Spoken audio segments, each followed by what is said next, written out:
त्या पाठीमाग जोरदार घोषणा द्या, येळकोट येळकोट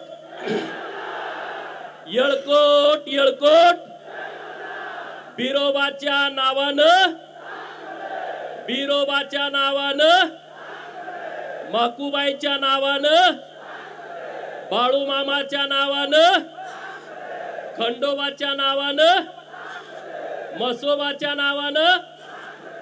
हे मसोबा लय खतरनाक असतो, नाही बोलत त्याला अवघड होऊन जाईल. मसोबाच्या नावानं आज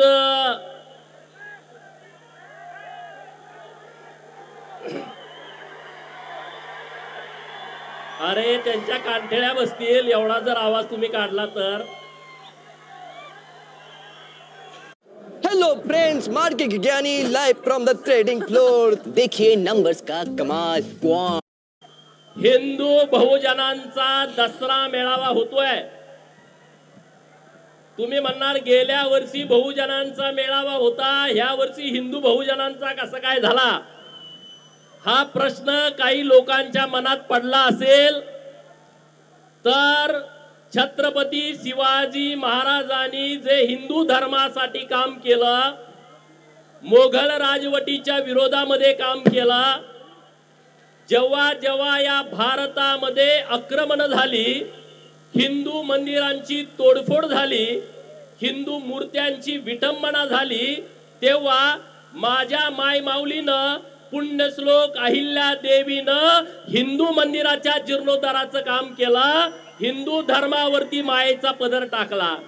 आणि मग ज्या अहिल्या देवींचं रक्त माझ्या अंगात सळसळतंय, तुमच्या अंगात सळसळतंय, आपल्या सर्वांची जबाबदारी आहे हिंदू धर्माचं रक्षण करणं. आहे की नाही? सगळे हात वर करून सांगा, आहे की नाही? सगळे हात वर करून जोरदार सांगा, आहे की नाही?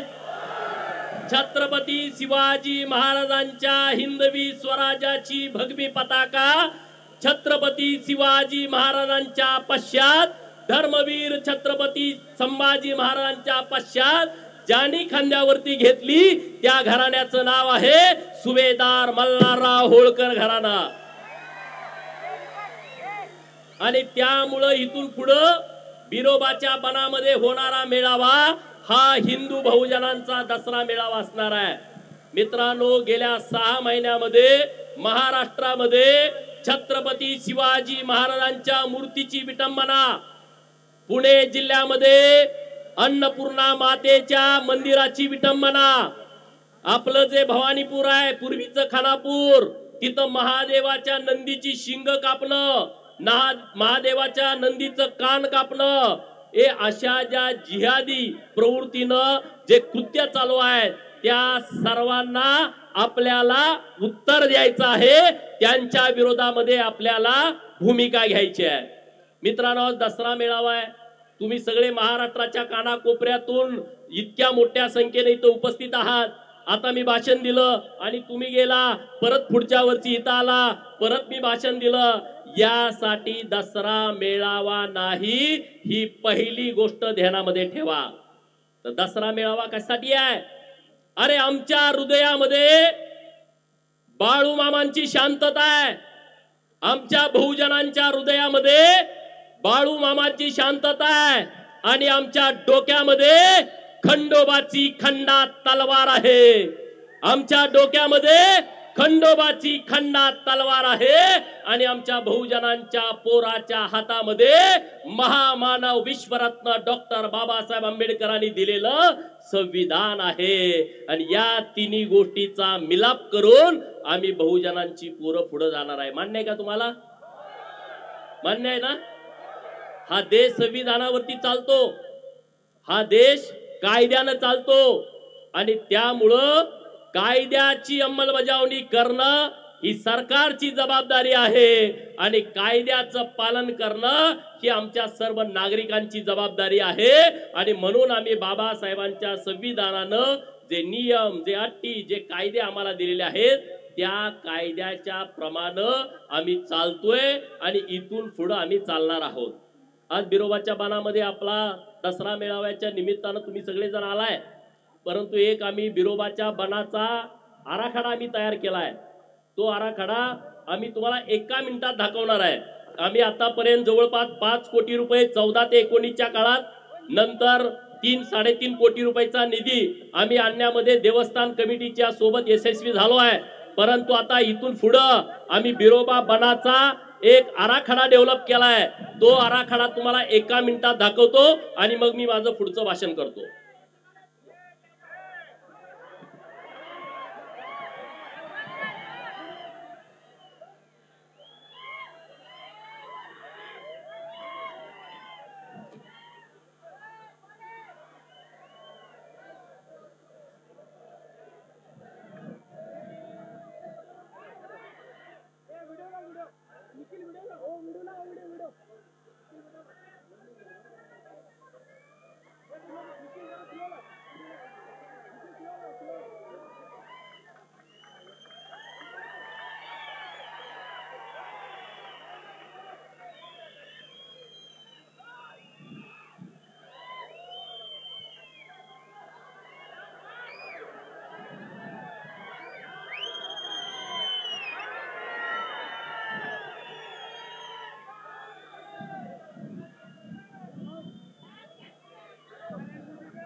क्या माँ हर बार बाजार से आते ही बिरोबाचं डेव्हलपमेंट करणं ही आमची जबाबदारी आहे, हे आमचं कर्तव्य आहे।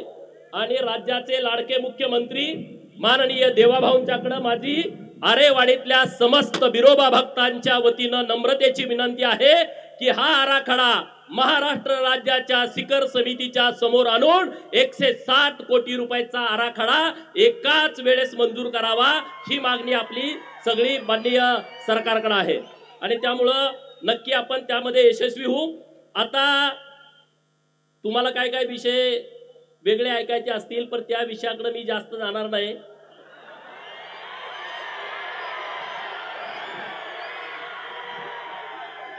म्हणजे तुम्ही त्या नेमकं त्या विषयासाठी आलाय काय? आज महाराष्ट्रामध्ये आरक्षणाच्या बाबतीमध्ये गंभीर विषय सुरू आहेत। एका बाजूला मराठा समाज आणि दुसऱ्या बाजूला ओबीसी समाज एकमेकाच्या समोर उभा करण्याचा प्रयत्न केला जातोय। या महाराष्ट्रातल्या धनगर समाजाच्या आरक्षणाचा विषय गेल्या अनेक वर्षापासून संघर्षमय सगळी प्रक्रिया सुरू आहे।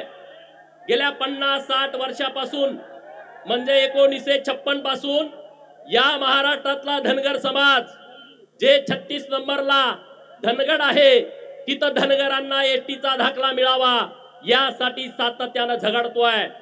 मग तेव्हाची नेतृत्व असतील, शिवाजीराव शेंडगे बापू असतील, माननीय अण्णासाहेब डांगे साहेब असतील, माननीय महादेवरावजी जानकर साहेब असतील, आणि या सगळ्या आरक्षणाचा मुख्य आयडॉल ज्यांना आपण म्हणतो ते स्वर्गीय बीके कोकरे असतील।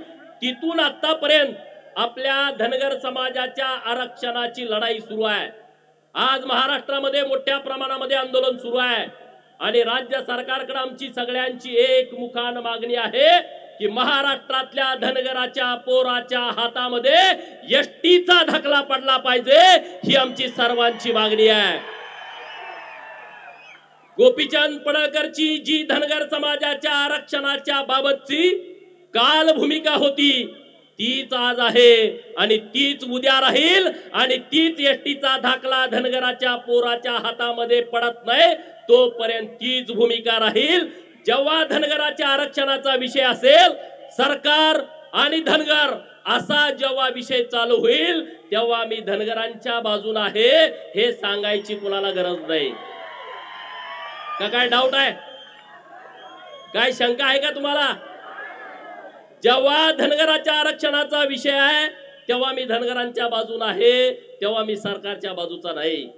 पण जेव्हा सरकार आणि विरोधकांचा विषय असेल तेव्हा हा गोपीचंद पडळकर सरकारच्या बाजूने छातीची ढाल करून उभा राहील. जेव्हा देवाभाऊंचा विषय असेल, देवाभाऊंच्या विरोधामध्ये या महाराष्ट्रातल्या जातीवादी पिलावळी जेव्हा पुढे असतील तेव्हा हा गोपीचंद पडळकर देवाभाऊंच्या साठी बाजी प्रभू देशपांड्यांची भूमिका घेईल. कारण या महाराष्ट्रामध्ये बहुजनांना, ओबीसींना आणि धनगरांना कुणी न्याय देऊ शकतो तर हा एकमेव माणूस असा आमचा सगळ्यांचा विश्वास आहे. आणि देवाभाऊंनी तो विश्वास आमचा सार्थ ठरवावा आणि धनगरांच्या पोराच्या हातामध्ये एसटीचा दाखला द्यावा, ही एकमेव आमची मागणी आजच्या मेळाव्याची सरकारकडे आहे. एकमेव मागणी आहे. जेव्हा मी विधान परिषदेचा आमदार झालो आणि हायकोर्टामध्ये केस सुरू होती, मी कधी ह्या गोष्टी बोलत नाही, मी कधी फोटो टाकत नाही, परंतु काल मधु शिंदे साहेबांची मी कुठेतरी मुलाखत ऐकली. ज्या पत्रकार मित्रांनी मुलाखत घेतली त्यांचा मला फोन आला की एक धनगर आरक्षणावरती मी मुलाखत घेतली, तुम्ही ऐका. आणि ते मधु शिंदे साहेब जे महाराणी अहिल्यादेवी होळकर समाज प्रबोधिनी विचार मंचाचे अध्यक्ष आहेत आणि JP बघेल आहेत की ज्यांच्या अभ्यासानं हा पूर्ण आपला लढा सुरू आहे. आणि त्याने सांगितलं की 50 वेळा राज्याचे उपमुख्यमंत्री, तत्कालीन आत्ताचे मुख्यमंत्री यांच्या बरोबर 50 वेळा आमच्या बैठका झाल्या आणि जे कोर्टामध्ये पाहिजे ते आम्ही सरकारकडून मिळवलं. परंतु हा गोपीचंद पडळकर कधी फोटो ट्विट केला नाही, कधी फेसबुक वरती टाकला नाही आणि कधी त्याची बातमी केली नाही. कारण ज्या गोष्टीची प्रसिद्धी करण्याची आवश्यकता नाही ती प्रसिद्धी गोपीचंद पडळकर कधीच करत नाही आणि पुढेही कधी करणार नाही. आता रस्त्यावरची लढाई सुरू आहे, त्या रस्त्यावरच्या लढाईला गोपीचंद पडळकरचा पाठिंबा आहे. जी न्यायालयामध्ये लढाई सुरू आहे, गेल्या 15 दिवसापूर्वी सुप्रीम कोर्टमध्ये आम्ही याचिका अर्ज दाखल केलाय की आम्हाला आता सुप्रीम कोर्टामध्ये केस चालवायचे नाही. सुप्रीम कोर्टाने आम्हाला मुंबईच्या हायकोर्टामध्ये याचिका चालवण्याची परवानगी द्यावी. कारण आता पूर्ण ग्राउंड बदललेले आहेत.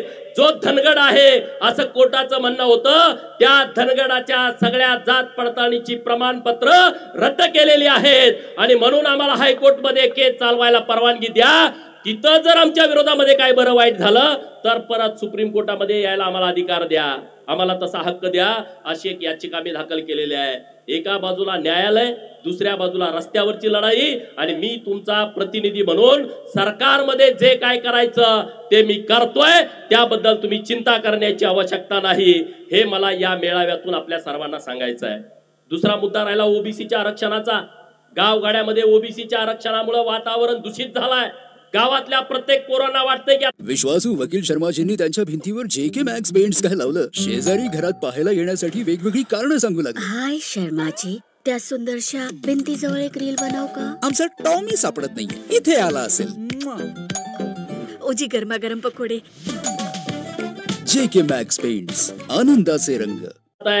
पंचायत समितीच्या गणामध्ये एक दाखला निघाला तर पंचायत समितीचं आरक्षण जात आहे. झडपीच्या गटामध्ये एक दाखला निघाला तर झडपीचं आरक्षण जात आहे. महानगरपालिका, नगर परिषदा, नगरपालिका, नगरपंचायती यामध्ये एका वार्डामध्ये एक जरी दाखला निघाला तर ते आरक्षण जात आहे. ही गोष्ट खरी आहे. अनेक लोक बनावट दाखले काढतायत. मराठा समाजाच्या आरक्षणाला आमचा कधीच विरोध नाही, आता पण विरोध नाही. जे वेगळं आरक्षण दिलंय त्या आरक्षणाला आमचा पाठिंबा आहे. परंतु जे खाडाखोड करून माग कुणबी लिहायचं किंवा कुडं कुणगी लिहायचं, खाडाखोड करायचं, ओव्हर रायटिंग करायचं, अशा लोकांच्या बाबतीमध्ये आमचा विरोध आहे. आणि सरकारकडे आज माझी एकच मागणी आहे, हा जर ओबीसींचा आणि मराठा समाजाचा गावागावातला जर वाद मिटवायचा असेल तर सरकारकडे माझी एकच मागणी आहे, हे जे मराठा कुणबी आणि कुणबी मराठा प्रमाणपत्र या महाराष्ट्रामध्ये ज्या लोकांना मिळालेली आहेत, म्हणजे पंजाबराव देशमुखांनी विदर्भातल्या मराठा समाजाला तेव्हा आवाहन केलं होतं की तुम्ही कुणबी नोंदणी करा. त्या विदर्भातल्या सगळ्या मराठा समाजानं त्यांचं ऐकलं. त्यामध्ये यवतमाळ आहे, त्यामध्ये बुलढाणा आहे, त्यामध्ये वाशिम आहे, त्यामध्ये गोंदिया आहे, वर्धा आहे, नंतर अमरावती आहे, तिकडे चंद्रपूर आहे, गडचिरोली आहे, नागपूर शहर आहे, नागपूर ग्रामीण आहे. या सगळ्या जिल्ह्यातल्या मराठा बांधवांनी कुणबी नोंदी केल्या. ते तेव्हाच कुणबी झाले, त्यांना कुणबी प्रमाणपत्र मिळाली. कोकणातला 3 जिल्हे जे आहेत तिथला मराठा म्हणतोय आम्हाला ओबीसीचा दाखला नको आहे, आम्ही 96 कुडी मराठा आहोत, तो विषय मिटला. मुंबई नगर, मुंबई उपनगर हे तिथं मराठा समाज असल्याचा विषय नाही, कारण इकडून आपण मायग्रेट झालेली तिथं लोक आहोत.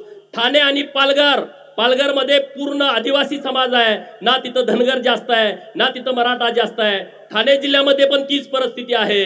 मग राहिला कुठला? खानदेश मध्ये नंदुरबार जिल्ह्यामध्ये ना मराठा समाजाची संख्या जास्त आहे, ना धनगर समाजाची संख्या जास्त आहे, ना ओबीसीची संख्या जास्त आहे. तिथं आदिवासी बहुल हा नंदुरबार जिल्हा आहे. मग तिथं राहिलं धुळे, तिथं राहिलं नाशिक आणि तिथं राहिलं जळगाव. अलीकडे आलं तर अहिल्यानगर आणि मराठवाड्यातले हे जिल्हे छत्रपती संभाजीनगर, जालना, परभणी, बीड, लातूर, नंतर हिंगोली, नंतर धाराशिव आणि नांदेड या जिल्ह्यामध्ये मराठा समाज आहे की ज्यांना कुणबीचं प्रमाणपत्र पाहिजे. आणि मग पश्चिम महाराष्ट्रातले जिल्हे राहतात सोलापूर, सांगली, सातारा, पुणे आणि कोल्हापूर.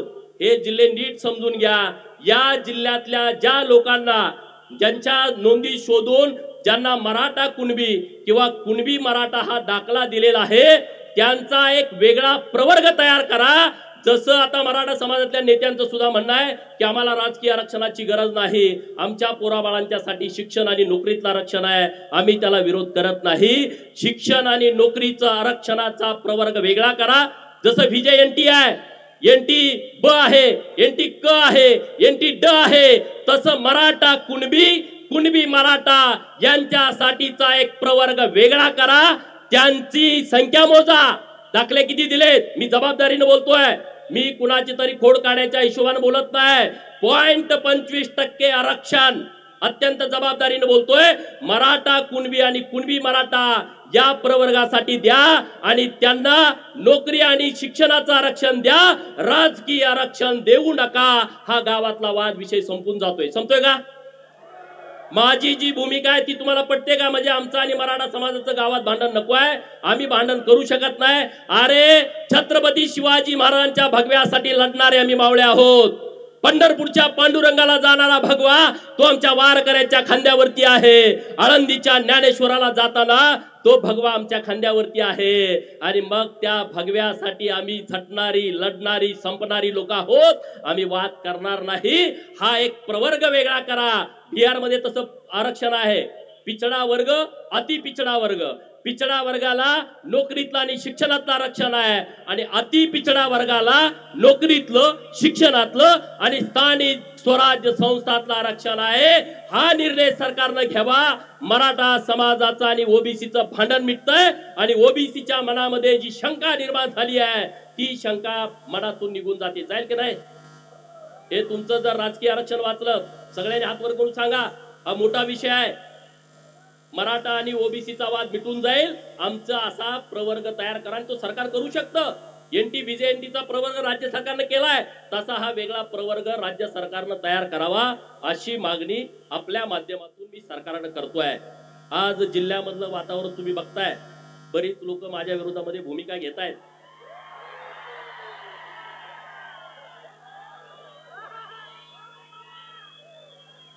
त्यांच्यासाठी मला एक डायलॉग सांगायचा आहे. अरे बड़ी से बड़ी हस्ती मिट गई मुझे झुकाने में बेटा. अरे बड़ी से बड़ी हस्ती मिट गई मुझे झुकाने में बेटा. तू कोशिश भी मत करना, तेरी उम्र जाएगी मुझे गिराने में. Heavy cold? New Vapor and Cold Rub Ultra Strength. With 10 times high-grade menthol, 3 times you... गोपीचंदला target करण्याचं कारण काय आहे? त्यांना माहित आहे हा लोकांना जागा करतोय, हे त्यांचं सगळ्यात मोठं दुखणं आहे. त्याचं मला लोकांना सगळं समजून सांगते आणि लोक आम्हाला नमस्कार करायची बंद करते. लोक आम्हाला बोकडं कापायची, घरी जेवायला बोलवायची बंद केलं. गावात बॅनर लोक लावायची ते लोकांनी बंद केलं. हे यांचं सगळ्यात मोठं दुखणं आहे.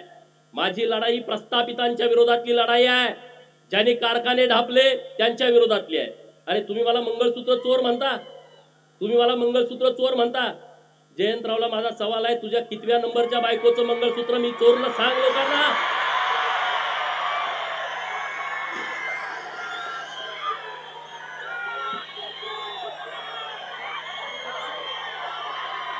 बरोबर ना?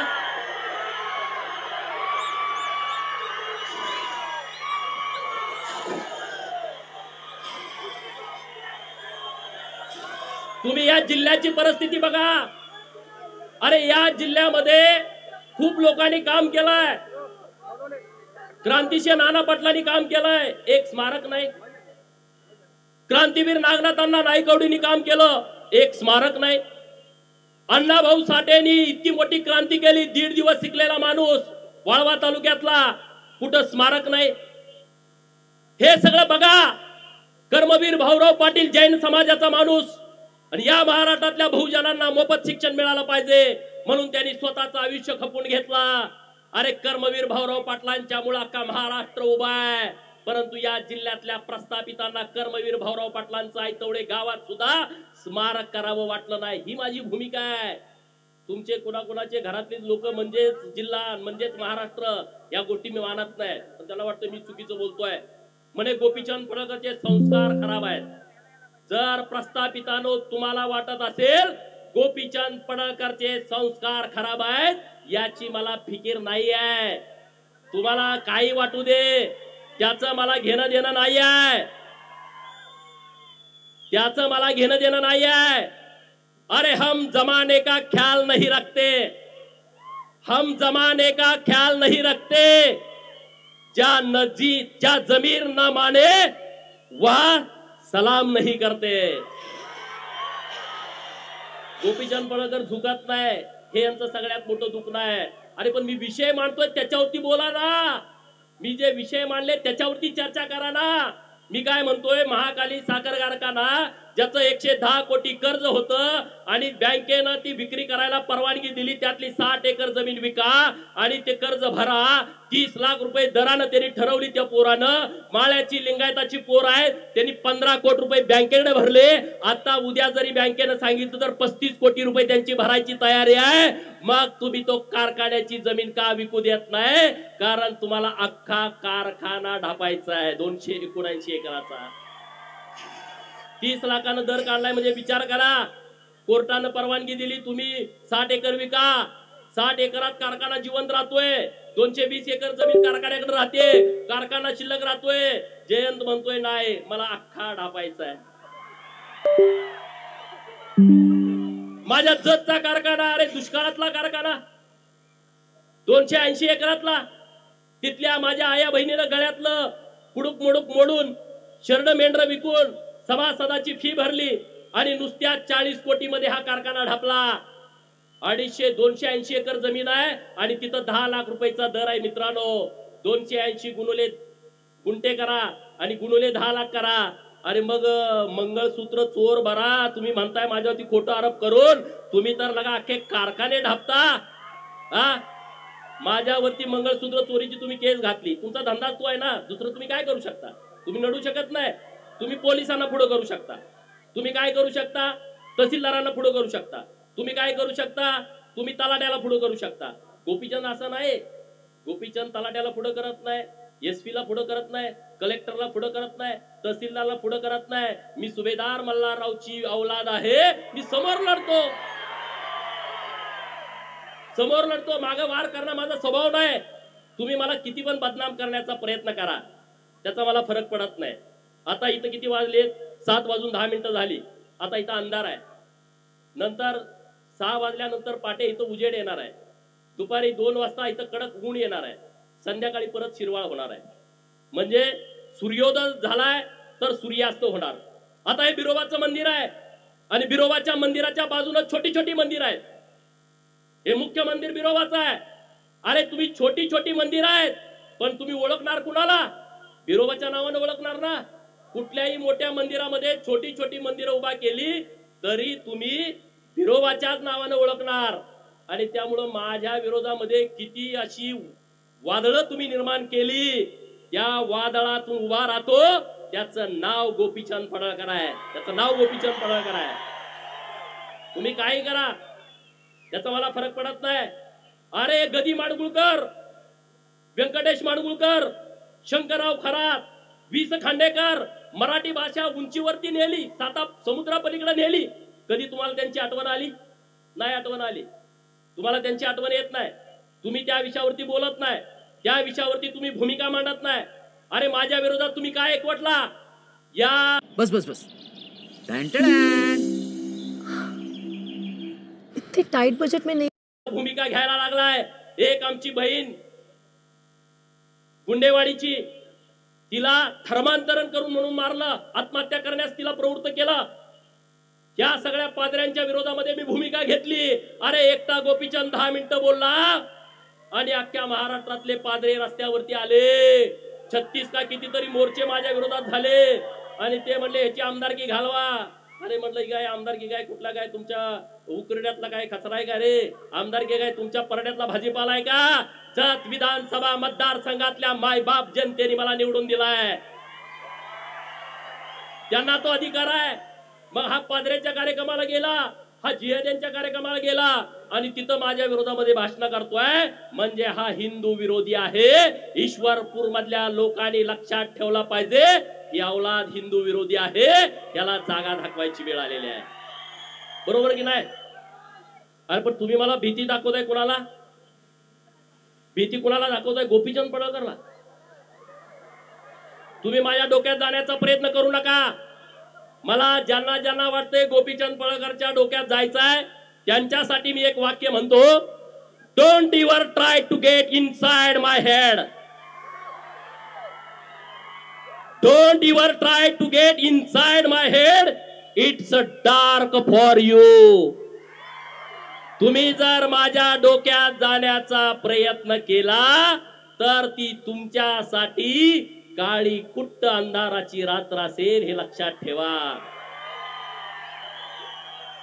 त्याला वाटतंय गोपीचंद म्हणजे मेंढरा मागचा आहे। होय, मेंढरा मागच आम्हाला, आमचा ओव्या गाणारा मेंढरा मागा असतो, तो शाळा शिकलेला नसतो, पण अख्खं रामायण ओवी मध्ये गातो। आमचा मेंढका मेंढरा मागा असतो, तो तिथं शाळेत गेलेला नसतो, परंतु अख्खी गीता त्याला पाठ असते, त्यानं कुणाकडून तरी वाचून घेतलेलं असतं। आमचा 10वीचा 12वीचा MPSCचा पोरगा सुद्धा रात्रंदिवस अभ्यास केल्याशिवाय त्याला एका वाक्यातलं उत्तर लिहिता येत नाही, पण मेंढरा मागे जाणारा माझा मेंढका अख्खा इतिहास सांगतो। ही बुद्धी आम्हाला बिरोबानं दिलेली आहे, ही बुद्धी आम्हाला परमेश्वरानं दिली आहे। डॉक्टर बाबासाहेब आंबेडकर साहेब म्हणाले होते, जगा पण वाघासारखं जगा, शेळीसारखं तुम्ही जगू नका। डॉक्टर बाबासाहेब बोलले होते, जगा पण वाघासारखं जगा। आणि बाबासाहेब बोलले होते, मला जेवढं आयुष्य मिळेल तेवढं मी वाघासारखं जगेन आणि या देशातल्या जे लोक आम्हाला गुलाम करतायत त्या लोकांना त्यांची जागा दाखवून देईन। आणि डॉक्टर बाबासाहेब आंबेडकर साहेबांनी तेच केलं, ते वाघासारखे जगले आणि म्हणून तुम्हाला पण वाघासारखं जगावं लागेल। जगणार की नाही? कुणाला वाटतंय वाघासारखं जगावं? अरे सांगलीमध्ये म्हणले महाराष्ट्र संस्कृती बचाव सभा आणि मला आई म्हणून शिव्या देत होते। मला ते गोप्या म्हणले का नाही सांगा? कुठल्या टीव्ही वरती ह्याच्यावर चर्चा झाली का? एक विधानसभेचा आमदार ज्याला 40,000च्या मताने निवडून दिलाय त्याच्या विरोधामध्ये हे शिव्या देत आहेत, हे गोप्या म्हणतायत। कुठं डेबिट झालं नाही, कुठं तिथं असा स्पेशल रिपोर्ट झाला नाही, म्हणजे ह्यांना हे मान्य आहे। मला गोप्या म्हणलं, मला म्हणू दे रे, मी एकदम सामान्य घरातला पोरगा आहे, मला गोप्या म्हणला काय आणि काय म्हणला मला त्याचा फरक पडत नाही। मग मी तुला जनत्या म्हटलं तर चालेल का?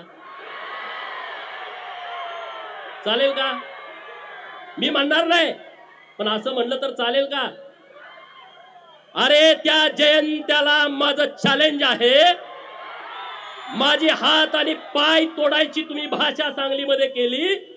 ते वाळव्याचं कुत्र म्हणत होतं की त्याला पोरं हुडकायला चालले, त्या जयंत्याला आणि त्या वाळव्याच्या कुत्र्याला मी आव्हान करतोय बिरोबाच्या बनातनं,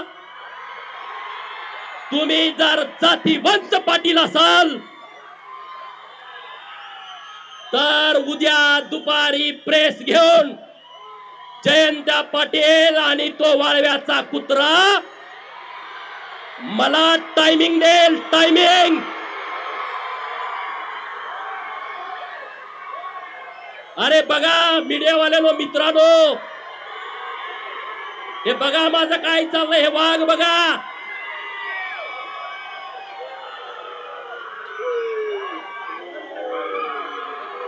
माझं वाक्य पुढचं ऐकून घ्या।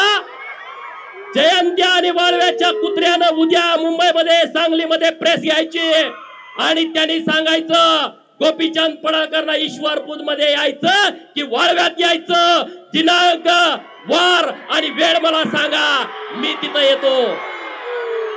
बरोबर ना? माझ्याकडे पोरं यायची गरज नाही रे, ती तुमच्यात हिंमत नाही डरपोकानो. पण मी तुम्ही सांगाल तिथं येतो, हे मला तुम्हाला सांगायचं आहे. जायचं ना? जायचं का? मीडियावाल्यांना माझी विनंती आहे, त्याला सांगा असं गोपीचंदला बदनाम करून भीती घालून गोपीचंद थांबणारा माणूस नाही आहे. गोपीचंद फकीर माणूस आहे ना, मला आगे ना पीछा. तुम्ही मला किती जरी बदनाम करण्याचा प्रयत्न केला तर मी घाबरत नसतो. अरे मेरे जैसा बनने की तुम छोड़ दो, अरे मेरे जैसा बनने की तुम छोड़ दो, क्योंकि शेर पैदा होते हैं बनाने नहीं जाते. बरोबर ना? कुत्री अशी बोळक्याने येतात. मगाशी संदीप बाबा म्हणले ते शिकारी कुत्री नाही, ती गावठी कुत्री आहेत. आणि अशा गावठ्या कुत्र्यांना मी तुडवतच इथपर्यंत आलोय. अरे या महाराष्ट्रातल्या प्रस्थापितांच्या विरोधामध्ये मी भूमिका घेतो, ज्यांना मी लवत नाही, ज्यांना मी नमत नाही. त्या विधान भवनामध्ये पण गोंधळ झाला, सगळ्यांनी माझ्यावरती टीका.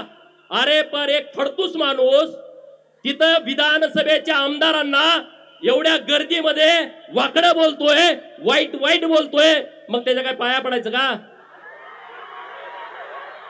त्या तज्ञांनी त्याच्यावर मतच व्यक्त केलं नाही. हे महाराष्ट्रातले तज्ञ स्वतःला समजतात ना, घरात त्यांना बायका जेवायला देत नाहीत पण ते तज्ञ असतात.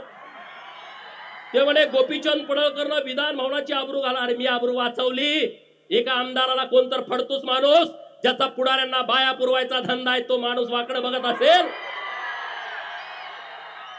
आणि मी आमदारकीला भेट नाही रे, अशी आमदारकीला मी भेट नाही. माझा जन्म मी मागे सांगितलं होतं आमदार, खासदार आणि मंत्री होण्यासाठी झालाय, त्याच्यासाठी मी भेट नाही. त्याच्यासाठी मी काय असं करत नाही वेगळं काहीतरी प्रयत्न. अरे जतच्या लोकांनी मला सन्मानपूर्वक महाराष्ट्राच्या विधान भवनामध्ये पाठवलाय, जतच्या लोकांचं विरोबाच्या बनातनं मी जाहीर आभार व्यक्त करतो, जाहीर आभार व्यक्त करतो. कारण ही माझी शेवटची निवडणूक होती, ही निवडणूक माझी शेवटची होती. कारण मी 2009 विधानसभा, 2012 जिल्हा परिषद, 2014 विधानसभा, 2019 लोकसभा सांगली, 2019 बारामती विधानसभा आणि 2024 जत विधानसभा, 5 निवडणुका मी याच्या अगोदर लढलो होतो आणि आता 6 निवडणुका झाल्या. लोकांना वाटते गोपीचंद पडळकरला लॉटरी लागली. अरे जरा अक्कल जरा चालवा, डोकं जरा चालवा. अशी लॉटरी सगळ्याला लागत असते ना, सगळे नेते झाले असते. या सगळ्या लोकांच्या मुळे ही लॉटरी लागली मला. ही सगळी महाराष्ट्रातली मायबाप जनता आहे ना, त्यांच्यामुळे मला लॉटरी लागली आहे. आणि म्हणून सर्व लोकांना माझी हात जोडून विनंती आहे की चिंता करण्याचं कारण नाही. आज सगळे जिल्ह्यातले माझ्या विरोधात जतलाच येते. दुसऱ्या तालुक्यात जाऊन बघा, दुसऱ्या तालुक्यात बैठक नाही, मीटिंग नाही. गोपीचंदची ताकद किती आहे बघा. वसंतदादाचा नातू एकत्र, जयंत पाटील एकत्र, विश्वजित कदम एकत्र, सगळे एकत्र. ही माझी ताकद आहे. तुम्हाला सगळ्यांची भांडणं मी मिटवतोय. वसंतदादाचा आणि राजाराम बापूचा एवढ्या वर्षाचा वाद एकट्या पट्ट्यानं मिटवला. सांगलीमध्ये सभा झाली, जयंत पाटील बापाचा फोटो लावायचा. अरे शोधायला लागला फोटो, माझ्या शिवाजीराव शेंडगे बापूचा सुद्धा फोटो लावायची वेळ त्यांच्यावरती आली.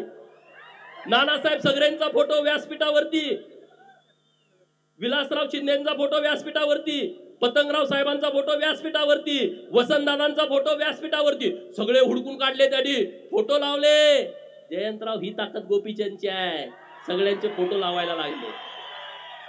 गोपीचंदला असं समजू नका आणि तुम्हाला काय करायचं ते करा, काय फरक पडत नाही मला. माझा काय बाप आमदार, खासदार, मंत्री नव्हता, त्यामुळे मला त्याची चिंता नाही. मला चिंता आहे तुमची. कारण एवढा जो अन्याय झालाय, अरे गुलाम केलं तुम्हाला गावामध्ये, गुलाम. साधा सरपंच व्हायला तुम्हाला संघर्ष करायला लावला, गावागावामध्ये झुंजवला, गावागावामध्ये भांडण लावली. आमदारकी आणि खासदारकीची कधी स्वप्न तुम्हाला बघू दिली नाहीत. तुम्हाला जास्तीत जास्त झडपी, जास्तीत जास्त पंचायत समिती, 1 वर्षाचा सभापती, 1 वर्षाचा जिल्हा परिषदचा अध्यक्ष, मग आयुष्यभर सांगायचं या समाजाचा अध्यक्ष केला, त्या समाजाचा अध्यक्ष केला. अरे धनगराचा अध्यक्ष झाला असेल, माळी समाजाचा अध्यक्ष झाला असेल, लिंगायत समाजाचा अध्यक्ष झाला असेल, मागासवर्गीय अध्यक्ष झाला असेल, अरे मग त्या छोट्या समाजाचा झडपीचा अध्यक्ष कधी होणार? सुताराचा, लोहाराचा, कुंभाराचा, नाभिकाचा अध्यक्ष कधी होणार? रामोशी समाजाचा पोरगा जिल्हा परिषदचा अध्यक्ष, सभापती कधी होणार? आणि मग त्या पालातल्या राहणाऱ्या लोकांची तर अवस्था अत्यंत वाईट आहे, अत्यंत वाईट आहे. आणि म्हणून मी मागच्या दसरा मेळाव्यामध्ये भूमिका घेतली होती की तुम्हाला मोठ्या भावाची भूमिका घ्यायची आहे आणि गावगाड्यातल्या सगळ्या लोकांना बरोबर घेऊन चालायचं आहे. आणि म्हणून महाराष्ट्रातल्या प्रस्थापितांना वाटतंय जी ओबीसीची चळवळ सुरू आहे त्यामध्ये धनगर बाजूला पडला पाहिजे आणि धनगर लढतोय, धनगर ताकदीने विरोध करतोय, ओबीसीतून तो बाजूला झाला तर ओबीसीची चळवळ मोकळी होईल आणि धनगरांच्या चळवळीला आमचा पाठिंबा आहे असं ते म्हणतायत. अरे कधी तुम्हाला आमचा पुळका आला मित्रांनो? कधी आला तुम्हाला पुळका? आणि म्हणून धनगरांच्या वरती 2 जबाबदारी आहेत. एक, धनगरांना एसटीचं आरक्षण मिळवण्यासाठी लढाई करणं आणि दुसरं ओबीसीच्या आरक्षणाचं संरक्षण करणं. अशी दुहेरी जबाबदारी तुमच्यावरती आली आहे, दुहेरी जबाबदारी. आणि त्या जबाबदारीतून तुम्हाला पार पडायचं आहे. मला तुम्हाला आता विनंती करायची आहे, गावागावामध्ये जी पोरं शिकलेत, अधिकारी झालेत, त्यांच्या सत्काराचे कार्यक्रम ठरवा. परवा मी डपळापूरला गेलो, नंदीवाले समाजाची एक पोरगी पोलीस झाली, अख्ख्या समाजात आनंदाचं वातावरण. एक मुलगी पोलीस कॉन्स्टेबल झाली डपळापूर मधली, मला बोलवून घेतलं, अख्खा समाज गोळा झाला होता. मी मागच्या सभेमध्ये सांगितलं, नंदी बैलवाले समाजाचा पोरगा एक PSI झालाय, एक PSI. वैदू समाज, अरे तो औषधच द्यायचा पूर्वीपासून अजून. ब्रो आगे से लेफ्ट. ओके.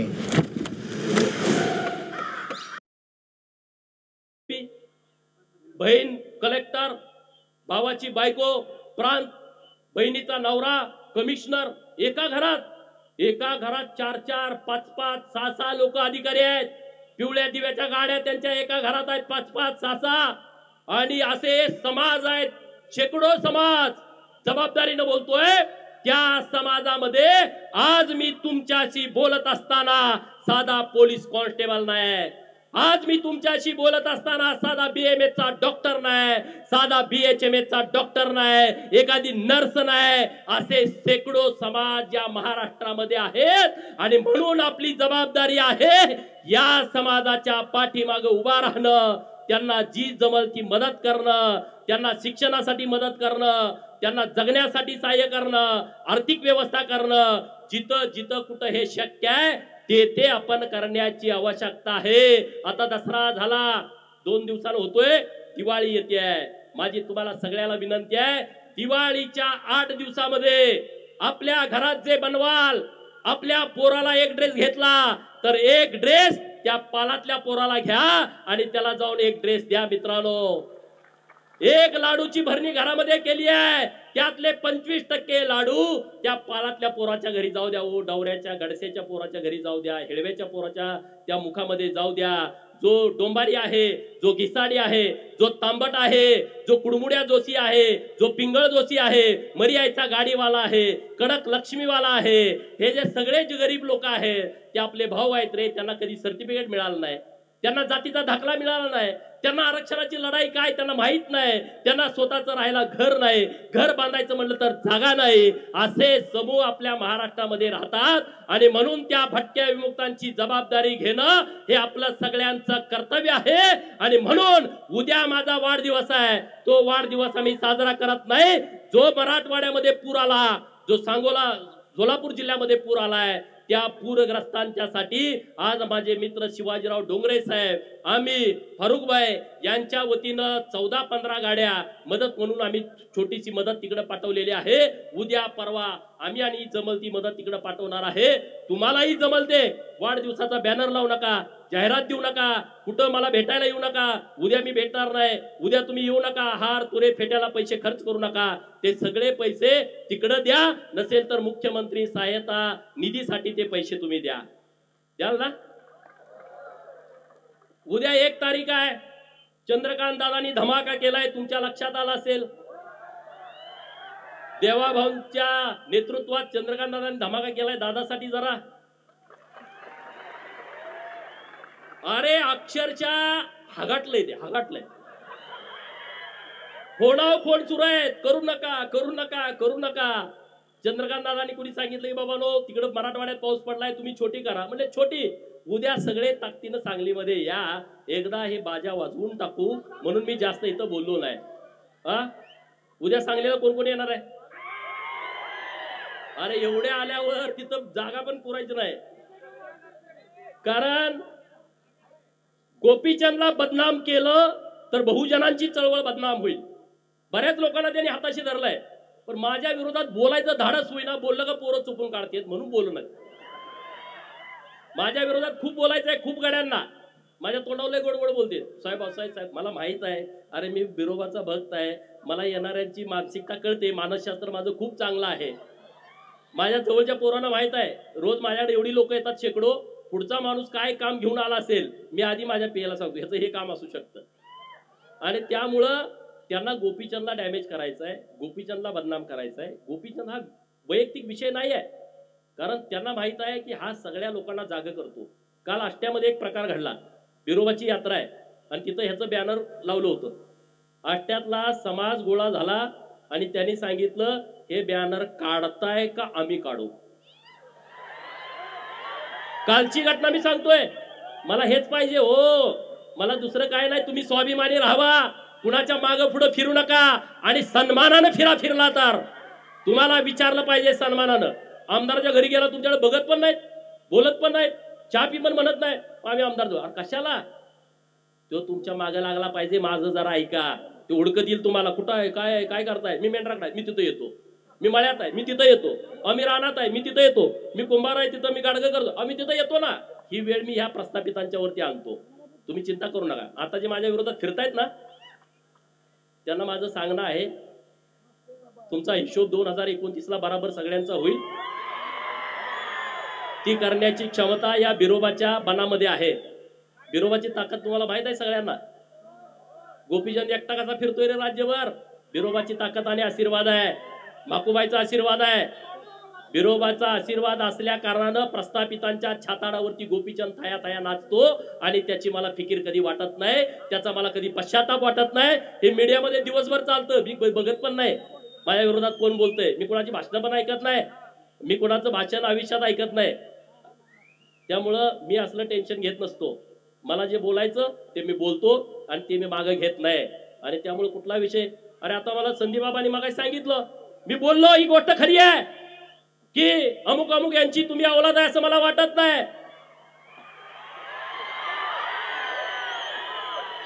स्टॉक मार्केट करायचं तर आहे, पण कामात इतकं बिझी आहे की मला त्यासाठी वेळच भेटत नाही. चला मी तुम्हाला याचं सोल्युशन. जुन्या काळामध्ये मला वाटलं त्यांच्यासारखा हा नाही, म्हणजे ह्याला काय दत्तक वगैरे घेतला का? पहिली भांड्यावर बिंड्यावर द्यायची माणसं माहिती आहे तुम्हाला? आपल्या घरात आई आजी सांगते ह्याला भांड्यावरती घेतलाय, अमुक केलंय, तमुक केलंय, तो ह्यांच्या मागे फिरत फिरत आला होता म्हणून आम्ही घेतलाय. आपल्या गावात कितीतरी अशा स्टोर आहेत. गावात हे तुला कुणी काढलाय सहज म्हणतात की माणसं, म्हणतात की नाही, हे तू कुणाची औलाद आहे रे, तुला काय असं करतो. सहज गावात बसल्यावर दिवसातनं 1000 वेळा लोक बोलतात, 1000 वेळा. मी एकदा बोललो का असं रान तापतंय महाराष्ट्रामध्ये, म्हणे ह्याची संस्कृती खराब आहे. अरे जो बिरोबाचा भक्त आहे त्याची संस्कृती खराब असू शकत नाही. जो अहिल्यादेवीचा वारस आहे तो महाराष्ट्रातला कुठला पोरगा खराब असू शकत नाही. तुमच्या नांग्या ठेचतोय म्हणून मी खराब आहे आणि तुमच्या नांग्या मला ठेचायच्याच आहेत. आता ज्यांचा आरक्षणाचा लय कळवळ आलाय, जे ते उठतोय म्हणतोय धनगर आरक्षणाला आमचा पाठिंबा आहे, धनगर आरक्षणाला आमचा पाठिंबा आहे. तुमच्या बापाचं पत्र घेऊन द्या की रे, देवाबाबूला नेऊन द्या की आमचा धनगरांचा पाठिंबा आहे. इकडे धनगरांचं आंदोलन चालू झालं, तिकडे त्याच दिवशी आदिवासी कसं काय आंदोलन करतात रे? कोण आहे त्यांच्या मागं? कोण आहे त्यांच्या मागं? इकडं आंदोलन सुरू झालं, तिकडे ते 5-25 गोळा झाले. धनगरांना घुसू देणार नाही. कोण करतंय? कुणाच्या जवळची ही माणसं आहेत. आणि इकडे तुम्ही आम्हाला सांगता का रे आरक्षणाचं? धनगर आरक्षण मिळवण्यासाठी धनगर सक्षम आहे आणि तो मिळवेल. ना उमेद होऊ नका, नाराज होऊ नका. अनेक अडचणी आहेत त्यामध्ये, ज्या गोष्टी उघड बोलता येत नाहीत. परंतु जे संविधानानं आहे ते मिळवल्याशिवाय या महाराष्ट्रातला धनगर शांत बसणार नाही आणि ते करत असताना ओबीसीच्या चळवळीला पाठबळ देईल. मराठा समाजाच्या विरोधामध्ये आमची भूमिका नाही, ही काळ्या दगडावरची पांढरी रेघ आहे. परंतु कायदा मोडून चुकीच्या पद्धतीनं जर कोणी करत असेल तर त्या गोष्टीला आमचा विरोध आहे, हे आमचं सगळं जग जाहीर आहे. त्यामुळं कुणी असा विरोध करण्याच्या भानगडीमध्ये आम्ही नाही आणि त्यामुळे त्याचा कोणी विचार करू नये. परंतु मी जी सरकारकडे अत्यंत जबाबदारीने मागणी केलेली आहे, हा जर तुम्ही प्रवर्ग वेगळा केला तर मराठा समाजाच्या मुलांना शिक्षण आणि नोकरीतलं आरक्षण मिळेल आणि आमच्या ओबीसीचं गावगाड्यातलं स्थानिक स्वराज्य संस्थेचं ग्रामपंचायत, पंचायत समिती, जिल्हा परिषद, नगरपंचायत, नगरपालिका, नगर परिषदा आणि महानगरपालिकेतलं आरक्षण आणि किंवा सहकारी संस्थांमधलं आरक्षण आमचं धोक्यात येणार नाही. आम्ही पूर्ण ताकदीनं असं केल्याच्या नंतर सरकार बरोबर राहू. ओबीसीच्या बाबत अनेक सरकारनं निर्णय घेतले, याची आम्हाला जाणीव आहे. ओबीसीचं मंत्रालय स्थापन करणं हे देवाभाऊनी काम केलेलं आहे. ओबीसीच्या मुलांना महाज्योती स्थापन करणं, आज आपल्या पोरांना एमपीएससी करताना, यूपीएससी करताना हॉस्टेलचं ऍडमिशन हे सरकारच्या माध्यमातून मिळतंय, हे सरकारनं आम्हाला केलंय. प्रत्येक जिल्ह्याला 2 वसतिगृह, 1 मुलींना 1 मुलांना सरकारनं आम्हाला केलंय. 200 मुलांना ऍडमिशन मिळतं. ओबीसीच्या मुलांना वसतिगृहात ज्यांना ऍडमिशन मिळत नाही त्यांना स्वाधार नावाची योजना आणली आहे. तालुक्याला गेला तर 38,000, जिल्ह्याला गेला तर 43,000, विभागीय कार्यालयाच्या ठिकाणी गेला तर 51,000 आणि मुंबई, नवी मुंबई, ठाणे, पुणे, पिंपरी चिंचवड आणि नागपूर या मेट्रो सिटी मध्ये गेला तर आपल्या पोराला 61,000 रुपये मिळतात. ते ओबीसीच्या पण पोराला मिळतात आणि धनगरांच्या पोरांना मिळतात. 600 ओबीसीची मुलं, 600 धनगरांची मुलं. एक ना अनेक योजना सरकारच्या माध्यमातून चालू आहेत. देवाभाऊनी ओबीसींच्यासाठी खूप केलाय, पण माझी त्यांना विनंती आहे की ओबीसींचं संरक्षण करणं ही तुमची जबाबदारी आहे. धनगर तुमच्या बाजूला ठामपणे उभा आहे. धनगरांच्या आरक्षणाची अंमलबजावणी करणं ही तुमची जबाबदारी आहे. आम्ही तुमच्या पाठीमागे ठामपणे उभे आहोत. न्यायालयीन लढाईमध्ये सरकारनं, देवाभाऊनी आणि एकनाथ शिंदेनं खूप मदत केलेली आहे. मी तमाम महाराष्ट्रातल्या धनगरांच्या वतीनं तत्कालीन उपमुख्यमंत्री देवाभाऊंचं आणि एकनाथ शिंदे साहेबांचं मनापासून आभार मानतो, कारण 3 वेगवेगळी ॲफिडेविट दिली होती. मंत्र्यानं काल मी मधु शिंदेची मुलाखत ऐकली. मंत्र्यांनी 1 महिना फाईल त्यांच्या कपाटात नेऊन ठेवली होती. ती फाईल काढण्यासाठी या गोपीचंदला किती वेळा जावं लागलं असेल हे मी कधी तुम्हाला सांगितलं नाही. पण मी आणि मधु शिंदे रात्रंदिवस तिथं थांबलो. जेव्हा जेव्हा देवाभाऊंच्याकडे गेलो त्यांनी आम्हाला कधीही नाराजी व्यक्त केली नाही. समाजाची सगळी लोक होती, सगळ्या बैठकीमध्ये होती, मीच होतोय असा विषय नाही. परंतु धनगर समाजाच्या आरक्षणाच्या बाबतीमध्ये जे काय लागल ते आपण करू. सुप्रीम कोर्टामध्ये याचिका आम्ही दाखल केली आहे. आता सुट्टी आहेत, येत्या 4-5 दिवसामध्ये परवानगी मिळाल आणि सर्व याचिकेचा खर्च हा तुमचा पोरगा गोपीचंद पळकर करणार, हे मी सगळ्यांना सांगितलंय. कुणी सुद्धा वर्गणी द्यायची गरज नाही. मग त्याला 50 लाख लागू दे, 1 कोटी लागू दे, 1.5 कोटी काही लागू दे, मी माझं रान विकेल, पण धनगर समाजाच्या आरक्षणाच्या वकिलाची फी आम्ही भागवेल. आम्ही इकडे लढाई लढू, पण सरकारनं सरकारच्या पद्धतीनं काय मार्ग काढायचा त्यांनी त्यांचे तज्ञ लोक कामाला लावा. तुम्ही वकील सगळे कामाला लावा, कारण सरकारची भूमिका वेगळी असते. मराठा समाजाचं आरक्षण आलं, सरकार स्वतः केस लढतं, सरकार स्वतः 25-25 लाख एका दिवसाची फी देतं. धनगराची लढाई आली, सरकार धनगराच्या विरोधामध्ये असतं, आम्हाला वकील द्यावा लागतो. तिथं गोंड लोकांची केस चालू होती, सरकार विरोधामध्ये गोंड वर्गणी काढतात, हायकोर्टचा निकाल लावून घेतात, सरकार सुप्रीम कोर्टामध्ये जातं. म्हणजे तुम्ही लक्षात घ्या, हे तुमच्या ताकदीवरती सरकार तुमच्या बाजूला राहायचं का विरोधात राहायचं ठरवतं. त्यामुळे तुम्ही सगळे एक व्हा आणि सरकारचं आपल्याला जसं न्यायालयीन लढाईत पाठिंबा होता तशा पद्धतीचा जर पाठिंबा मिळवायचा असेल तर आपल्या सर्वांना सर्व शक्तीनिशी एक व्हायचं आहे. 300वी जयंती होती अहिल्यादेवींची, अरे कधी कुणी साजरी केली होती का? कधी तुमच्या कानावर आलं का? विश्वासू वकील शर्माजींनी त्यांच्या भिंतीवर JK मॅक्स पेंट्स काय लावलं. शेजारी घरात पाहायला येण्यासाठी वेगवेगळी एसपीचं पत्र बघा, प्रांताचं पत्र बघा, कलेक्टरांचं पत्र बघा, एसपीचं पत्र बघा, सचिवांचं पत्र बघा आणि महाराष्ट्रातल्या सगळ्या खात्याचं पत्र बघा, मंत्र्यांचं. त्यावरती अहिल्या देवीचा 300वी जयंतीचा लोगो असणारा फोटो आहे. मित्रांनो, पहिल्यांदा घडतंय असं, पहिल्यांदा. सगळ्यांना आदेश आहेत, ज्या कुणी अधिकाऱ्यांचे त्याला लाव, तिथं फोटो लाव. पुण्यश्लोक 300 फोटो तिथं लावलाय. हे अहिल्या देवींच्या जयंती, अहिल्या देवीच्या स्मारकाला 686 कोटी रुपये मंजूर केलेत. 686 कोटी रुपये. आणि जतला नवीन एक अहिल्यादेवींचं स्मारक देवाभाऊ देत आहेत, त्याची किंमत आहे 100 कोटी रुपये. तिथं अहिल्यादेवींचा सर्व होळकरशाहीचा सर्व इतिहास आम्ही जतच्या नगरीमध्ये निर्माण करण्याचा प्रयत्न करतोय. आणि त्यामुळं तुम्ही म्हणणार नेमकी तुमची भूमिका काय आहे? मी सरकारमधला प्रतिनिधी आहे, मी सरकारची भूमिका मांडतो. समाजाचा विषय आला समाजाची भूमिका मांडतो, ओबीसींचा विषय आला ओबीसींचा विषय मांडतो. पण सरकार पूर्ण शक्तीनिशी आपल्या बरोबर आहे, आपल्या बरोबर ताकदीनं उभा आहे. वेगवेगळ्या योजना सरकार आणतंय, त्या योजनांचा सगळ्या बहुजनांच्या पोरांनी लाभ घ्यावा. वसंतराव नाईक महामंडळाच्या माध्यमातून 15 लाखाची कर्ज देण्याची योजना सुरू आहे. सगळ्या ओबीसींच्या पोरांना आव्हान आहे, प्रत्येक जिल्ह्याच्या उद्योग भवन मध्ये जावा आणि तिथं वसंतराव नाईक आर्थिक विकास महामंडळामध्ये तुम्ही अर्ज करा आणि ते 15 लाख बिनव्याजी सरकार व्याज भरणार आहे आणि तुम्ही ते कर्ज प्रकरण मंजूर करून घ्या. तिथं देण्यासाठी अडचण आहे मला माहित आहे, परंतु त्यांच्या मानगुटीवरती बसवायचं आणि ते कर्ज मंजूर करून घ्यायचं. रामोशी समाजासाठी परवा योजना आणली आहे, 5 लाखापर्यंत कर्ज बिनव्याजी बिन तारण बिन जामीन सरकारनं आणलंय. या सगळ्या योजनांचा लाभ आपण सगळ्या लोकांनी घ्यावा एवढं मी तुम्हाला सांगतो. आणि जाता जाता एक वाक्य बोलतो, छलांग तो हम वक्त आने पर लगाएंगे, छलांग तो हम वक्त आने पर लगाएंगे, सारे मोहल्ले तुम खरीद दो, सारे मोहल्ले तुम खरीद दो, हुकूमत हम चलाएंगे, हुकूमत हम चलाएंगे. त्यांना काय करायचं ते करू द्या, त्यांनी सगळं घेऊ द्या.